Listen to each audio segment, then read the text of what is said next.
Stasera presentiamo tutti gli episodi della web series Leak, che è una web series che è stata pubblicata su YouTube ed è stata realizzata a bassissimo budget da alcuni volontari dell'Associazione Visual Pego di Pegognaga, ideata da me insieme ad altri ragazzi che hanno fatto con me il DAMS a Bologna. La serie tratta di questa squadra di agenti molto giovani, diciamo, agenti speciali, diciamo così, che devono recuperare un loro collega che ha rapito una ragazza. E ovviamente questo, diciamo, è l'incipit, poi ci saranno dei risvolti, misteri da risolvere, colpi di scena, queste cose qua.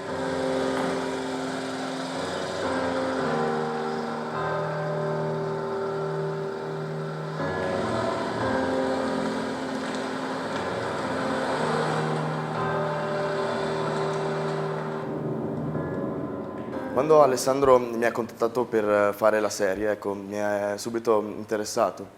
E abbiamo contattato insieme tutti i miei colleghi, che diciamo tra virgolette, che fanno parte del gruppo teatrale chiamato Lupi Cattivi. Facciamo teatro da 9 anni, quindi ecco, la recitazione è sempre stata una passione per noi. Quindi ci siamo interessati a questo e abbiamo svolto questo lavoro assieme a lui.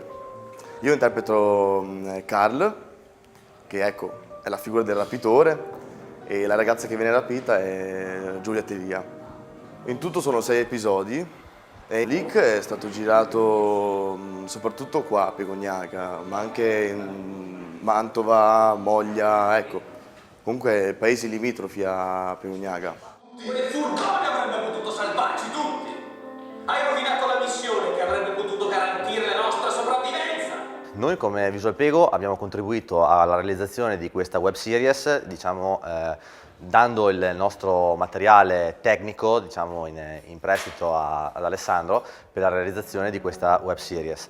È una web series che poi è stata messa, come tutti gli altri prodotti Visual Pego, sul web, che noi lavoriamo principalmente sul web e su YouTube, e facciamo lavorare tutti i ragazzi di Pegognaga e dintorno, appunto, per dargli anche un'opportunità, un'occasione per divertirsi, anche per poter imparare qualcosa a livello appunto audiovisivo, insomma. Tra l'altro poi come Arci Casba, come Circolo Casba, abbiamo prestato anche i nostri locali per le riprese di questa web series, e questa sera qui all'Arci Casba vedremo tutti gli episodi, saranno proiettati tutti gli episodi e poi si aprirà un breve dibattito appunto con gli attori e il regista.